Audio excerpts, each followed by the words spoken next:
Hai semua, kembali ke Black Stories.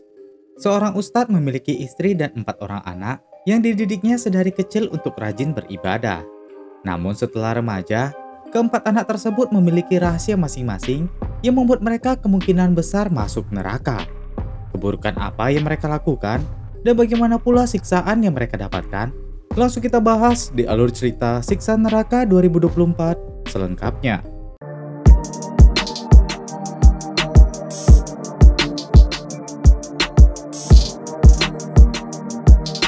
Malam itu, Ustadz Syakir bersama istri dan keempat anaknya melayat ke rumah Pak Harjo karena cucu pertamanya Zahra telah meninggal.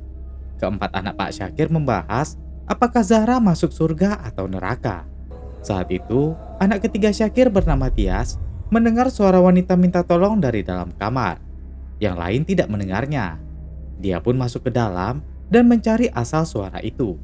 Terdengar juga suara jeritan si wanita tadi. Dia terus berjalan hingga sampai di kamar mendiang Zahra. Dia pun membuka dan melihat wanita yang tangannya diborgol ke dinding dan sedang menangis kesakitan. Tias masuk untuk memastikan siapa wanita itu. Tias langsung bilang kalau Zahra sedang disiksa di neraka. Mereka semua kaget mendengar pernyataan Tias itu. Beberapa waktu telah berlalu. Anak-anak Pak Syakir sangat rajin ke masjid bersama bapaknya. Ibu mereka Rika juga merupakan ibu serta istri yang dikenal baik. Rumah mereka dekat dengan sungai, tempat mereka sering bermain. Anak bungsu Pak Syakir bernama Aziza sangat suka bernyanyi. 10 tahun pun telah berlalu. Aziza si bungsu tidak pernah melupakan hobinya bernyanyi. Gara-gara itu, bapaknya suka menegur karena Aziza jadi lama mandinya. Setelah selesai mandi, Aziza segera masuk kamar. Dan si kakak Tias yang sebelumnya bisa melihat roh, keluar dari kamar dengan menyembunyikan sesuatu dari bapaknya. Dia ke dapur menjumpai ibunya. Tias selalu memberikan hasil ujian matematikanya yang mendapat nilai 15. Rika menghela nafas karena nilai Tias belum ada perubahan sedari kecil. Tias meminta maaf dan bilang kalau dia sudah berusaha. Namun walau begitu, hasilnya itu murni tanpa menyontek. Mendengar itu, Rika tetap memberi semangat putrinya tersebut. Saat itu, anak keduanya Fajar pulang sekolah. Saat itu, Fajar meminta izin untuk menginap di rumah temannya besok karena ada pelajaran kelompok. Tak berapa lama, anak sulung mereka Saleh datang dari Jakarta. Mereka sangat senang melihatnya. Mereka pun berkumpul untuk makan bersama. Fajar rencana ingin ikut tes agar bisa kuliah di kota tempat kakaknya Saleh. Saleh bilang dia akan membantu karena sekarang dia adalah asisten dosen. Saat itu, Saleh memberikan hadiah untuk bapaknya, yaitu sebuah handphone. Untuk ibunya, dia memberikan sebuah syal. Untuk Tias, Saleh memberikan buku pelajaran matematika. Aziza sendiri meminta karet gelang kepada kakaknya. Namun Saleh malah memberikannya boneka yang membuat semua keluarganya tertawa. Diam-diam, Saleh memberikan parfum ke Fajar yang langsung Fajar sembunyikan. Saat itu, tak sengaja hasil ujian Tias jatuh dan dilihat si bapak. Syakir terlihat marah melihat nilai buruk Tias. Malamnya, Syakir memukul tangan Tias karena Tias menyembunyikan hasil itu darinya. Bapaknya tersebut juga marah karena Tias suka mengarang cerita dengan melihat hantu, namun untuk pelajaran dia selalu mendapat buruk. Saat itu, telepon berbunyi. Syakir segera mengangkat dan mendapat kabar kalau Dini teman kelas Aziza meninggal dunia. Dari kamar, Aziza mendengar berita itu dan segera menutup pintu kamar. Aziza lanjut menghafal lirik lagu di kamarnya. Saleh mendatangi kamar Aziza sambil membawakan bonekanya tadi. Namun Aziza tetap tidak tertarik dengan boneka. Saleh pun meminta maaf dan mengeluarkan sesuatu. Aziza yang melihat sangat terkejut, karena itu merupakan kaset album lagu baru favoritnya Aziza. Saat itu, Aziza menunjukkan lirik yang sedang dia hafal, dan itu lagunya sama dengan kaset yang telah Saleh belikan. Sebelumnya Saleh tahu dari Fajar kalau Aziza sudah tembus sampai final dalam kompetisi bernyanyi. Aziza membenarkan itu. Namun sayang, dia tidak melanjutkan final yang harusnya malam ini jam 8 karena bapak mereka tidak mengizinkan Aziza tampil jadi tontonan orang. Melihat adiknya yang sedih, Saleh memiliki sebuah ide. Saat itu Tias masuk dan mengabarkan berita tentang Dini. Dini dikabarkan bunuh diri di rumahnya. Aziza marah ke kakaknya dan bilang dia nggak tahu kenapa Dini bunuh diri.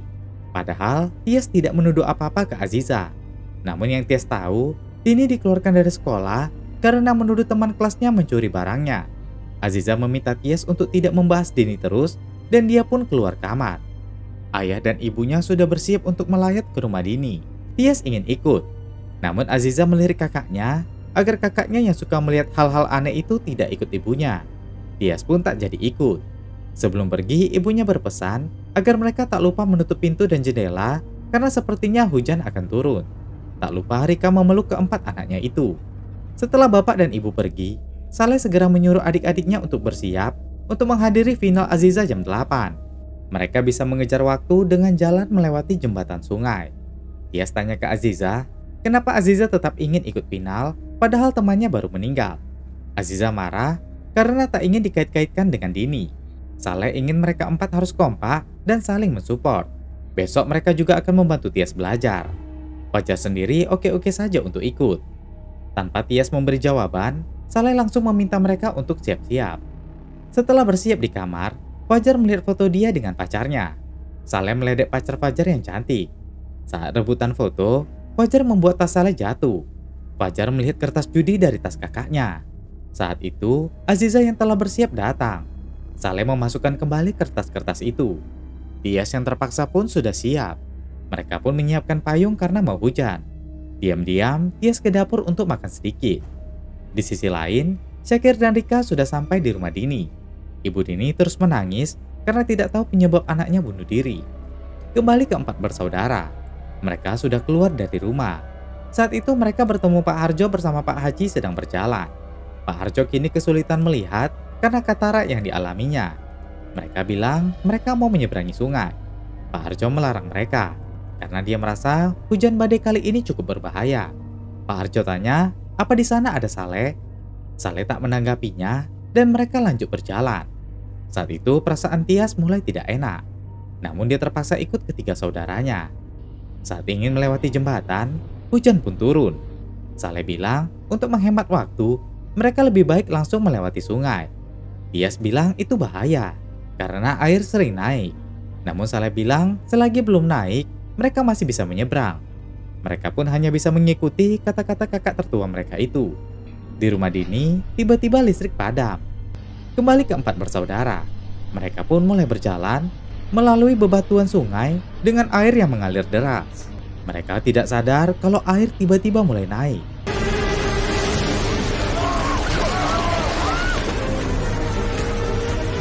Di rumah Dini, Rika mendengar suara Dini yang memanggil ibunya. Rika menatap ke arah jenazah tersebut. Perasaan Rika mulai tidak enak karena dia melihat wajah Aziza yang meminta tolong.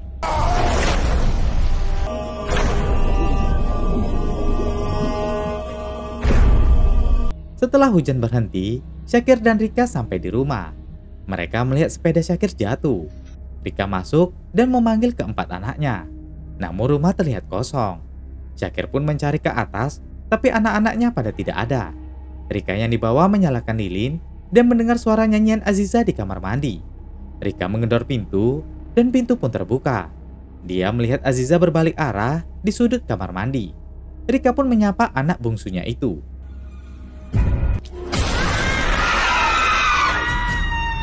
Syakir tanya ada apa. Rika bilang dia melihat Aziza dalam wujud yang menyeramkan. Setelah itu, Syakir dan Rika sholat. Listrik masih belum menyala, dan keempat anaknya masih belum ada kabar. Rika tetap mendengar suara-suara yang meminta tolong. Saat itu, terdengar ketukan pintu. Syakir membuka pintu dan melihat Pak Harjo bersama beberapa warga berdatangan. Pak Haji bilang, sebelumnya mereka melihat keempat anak Pak Syakir sedang berjalan menuju jembatan sungai. Pak Harjo meminta suami istri itu untuk berdoa. Pak Haji lanjut bilang, ada warga yang melihat anak-anak Pak Syakir terbawa arus dan ada yang menemukan tas Saleh. Mendengar itu, Rika dan Syakir terkejut dan bersedih. Pak Haji bilang, mereka belum bisa mencari keempat anak itu malam ini karena air sedang naik. Syakir ingin mencari keempat anaknya, namun Pak Harjo melarang karena itu berbahaya. Setelah warga pergi, Rika memeluk tas Saleh sambil menangis. Dia tidak tahu bagaimana keadaan anak-anaknya. Besok paginya, tim penyelamat dikerahkan. Para warga dan tim mencari ke sungai sambil berteriak memanggil keempat anak itu.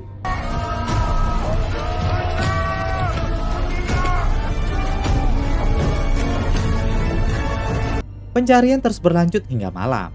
Dan saat itu, tubuh Saleh ditemukan. Syakir memeluk anak sulungnya yang sudah tidak bernyawa.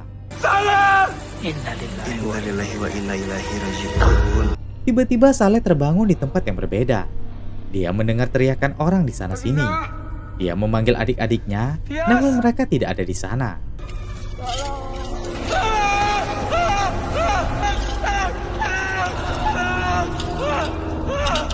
Dia tidak tahu sedang berada di mana dan kenapa ada orang yang terlihat sedang tersiksa.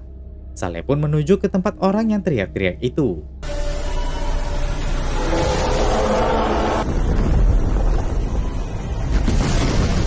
Saleh sadar ternyata dia telah berada di neraka. Dia pun ditarik dari belakang oleh orang berjubah hitam. Lehernya diikat dengan rantai besi. Orang di sebelahnya ditarik dan dijatuhkan dekat pasak dudukan kepala. Setelah itu, kini giliran Saleh yang ditarik. Tangannya diborgol dan lidahnya ditarik. Kita flashback ke masa lalu. Dulu ibunya sering menyuruh Saleh untuk sholat. Namun Saleh lebih mementingkan bermain HP sampai dia membantah ibunya. Itulah yang menyebabkan lidahnya dipotong. Kembali ke sekarang, Syakir menangisi kepergian Saleh. Kemudian seorang warga menemukan satu tubuh lagi. Dan ternyata itu adalah Fajar, anak kedua Syakir. Tak berapa lama, Rika yang di rumah melihat suaminya dan para warga datang. Dia merasa hancur mengetahui kedua anak laki-lakinya telah meninggal dunia. Kedua jasad kakak beradik itu dibawa ke dalam. Rika berusaha membangunkan mereka, namun tidak ada tanda-tanda kehidupan lagi. Jenazah mereka pun segera dimandikan Syakir. Dan sekarang kita kembali ke neraka, yang dimana Fajar juga telah berada di sana. Fajar didudukkan di sebuah kursi dan diborgol.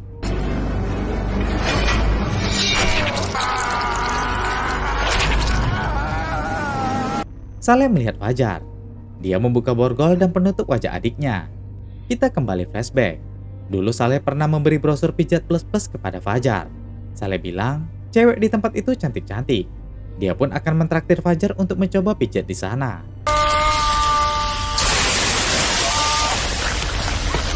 Kedua anak itu pun segera diikat kain kafan. Seorang warga bilang, jalanan ke kuburan mati lampu dan tergenang air. Jadi mereka tak bisa memakamkan kedua anak itu malam ini. Setelah batal menguburkan anaknya, Rika masuk ke kamar Fajar. Dia duduk di meja belajarnya dan melihat beberapa foto Fajar bersama pacarnya yang melebihi batas. Saat membuka laci, Rika juga menemukan kondom. Di luar, kekasih Fajar datang dan menangis. Saat Rika keluar, para ibu-ibu di sana sedang bergosip kalau Fajar suka berganti-ganti pacar. Dia juga pernah mencuri uang di kotak amal yatim piatu. Rika terlihat stres dengan keadaan ini. Dia mendekati jenazah Fajar dan mencoba membangunkannya. Syakir segera membawa Rika. Di neraka, Fajar ditarik oleh orang berkerudung dan diikuti Saleh. Setelah Fajar dijatuhkan, tulangnya yang patah kembali normal lagi. Setelah itu, dia ditarik lagi oleh orang berkerudung. Kini giliran Saleh. Fajar dibawa untuk memakan bangkai. Saleh keluar dari lautan api dan tubuhnya kembali normal.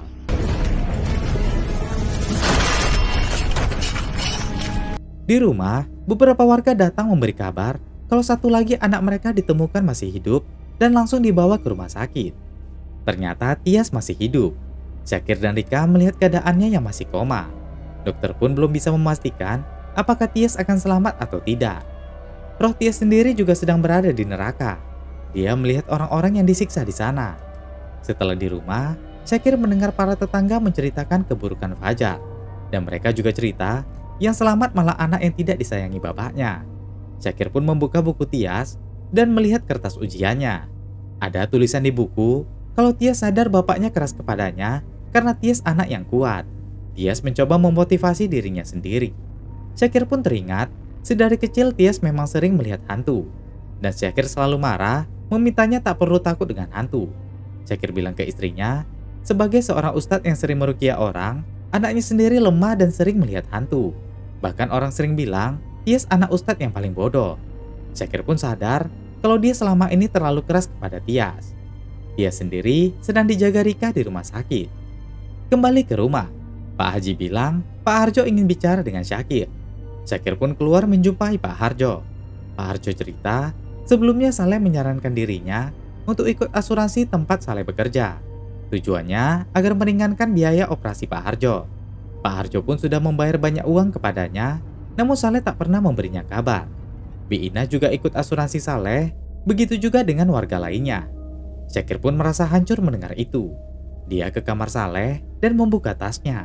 Di sana terdapat banyak struk pengambilan uang yang ia dapat dari orang-orang. Dan salah satunya adalah Pak Harjo. Syakir baru tahu ini semua.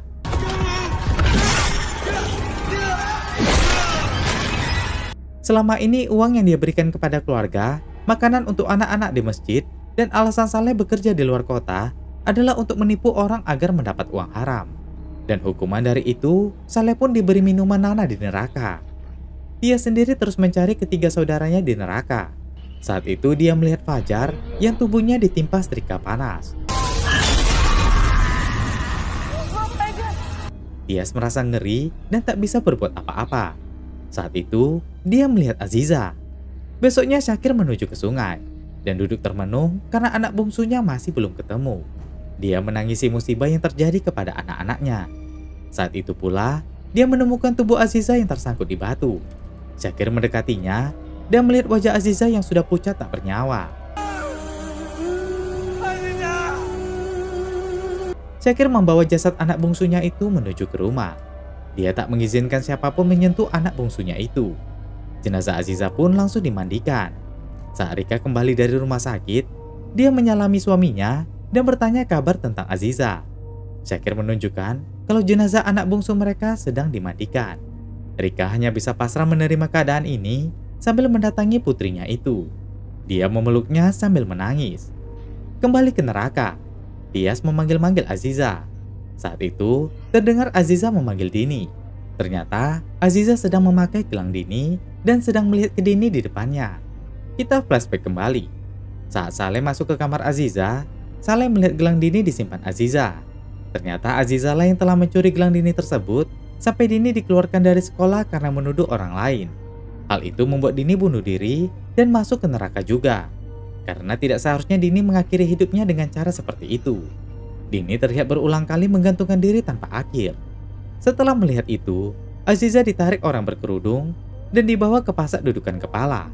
Lidahnya ditarik.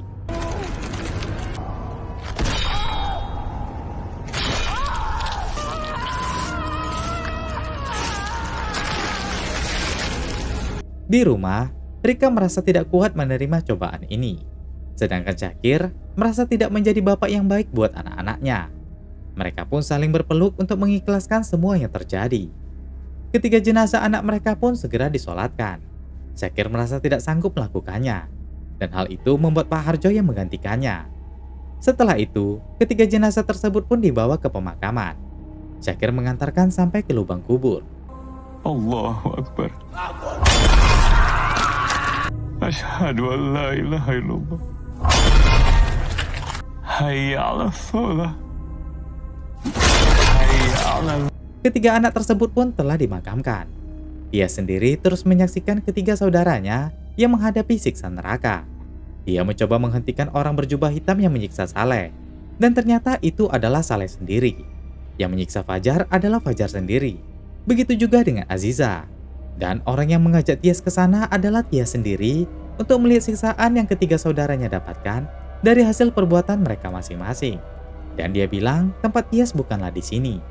Kita kembali ke masa lalu. Saat kecil, Tias berpikir orang bodoh sepertinya akan masuk ke neraka. Namun ibunya menjelaskan kalau orang bodoh yang masuk ke neraka adalah orang yang bodoh dalam menjalankan kebenaran. Tias pun berdoa agar dia menjadi orang pintar yang menjalankan kebaikan. Dan faktanya, Tias pun selalu berbagi sedari kecil, mau dengan sesama manusia ataupun dengan hewan. Di neraka, dia memeluk ketiga saudaranya karena sudah tidak bisa membantu sama sekali. Tias pun ditarik pergi dari tempat siksaan manusia tersebut. Dan di rumah sakit, Tias pun mulai sadar. Dia menangis ketakutan karena baru saja melakukan perjalanan gaib melihat ketiga saudaranya menjalani siksa neraka. Setelah waktu berlalu, Syakir sekarang sudah berubah menjadi sosok ayah yang baik buat Tias. Mereka pun menjalani hidup hanya tinggal bertiga saja. Mereka juga tak akan pernah bisa melupakan 3 anggota keluarga tercinta mereka yang kini sudah tiada. Mereka hanya bisa selalu berdoa, meminta ampun kepada Tuhan atas hidup mereka dan keluarga mereka yang sudah tiada. Nah, jadi kesimpulannya, ketiga anak Syakir dan Rika memang sedari kecil tidak terlalu percaya dengan neraka. Hanya Tias saja yang memiliki ketakutan akan hal itu. Dan hingga dewasa, ketiga anak mereka tersebut memiliki keburukan sifat masing-masing. Berbeda dengan Tias, hanya bodoh di pelajaran, tapi tidak bodoh dalam menjalankan kebaikan. Dan itu dia alur cerita Siksa Neraka 2024 selengkapnya. Berikutnya, masih banyak film horor dan thriller yang akan kita bahas. Jadi jangan lupa subscribe Black Stories ya. Oke, terakhir saya Jiwa. Terima kasih sudah menonton dan sampai jumpa di video berikutnya.